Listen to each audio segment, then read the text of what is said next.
Hey all, welcome back to my channel. This is me, your best friend, and today I'm with the topic Samanarthagalu for 11th standard and 12th standard, first PU and second PU, Karnataka students.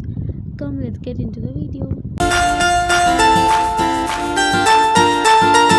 Simply, Samanarthagalu means for one word we have two or more words giving the same meaning. That is called Samanarthagalu. ಸಮಾನಾರ್ಥಗಳು ಎಂದರೆ ಒಂದು ಪದಕ್ಕೆ ಎರಡು ಮೂರು ಪದಗಳು ಒಂದೇ ಅರ್ಥವನ್ನು ಕೊಟ್ಟರೆ ಅದನ್ನು ಸಮಾನಾರ್ಥಕಗಳು ಎಂದು ಕರೆಯುತ್ತಾರೆ. These are the examples of ಸಮಾನಾರ್ಥಗಳು.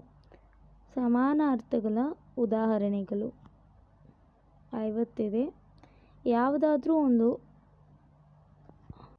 ಎಕ್ಸಾಮ್ಗೆ ಕೊಡ್ತಾರೆ. ಈ ವಿಡಿಯೋ ನಿಮಗೆ ಇಷ್ಟ ಆದರೆ ಲೈಕ್ ಮಾಡಿ, ಶೇರ್ ಮಾಡಿ, ಸಬ್ಸ್ಕ್ರೈಬ್ ಮಾಡಿ, ಪಕ್ಕದಲ್ಲಿರೋ ಬೆಲ್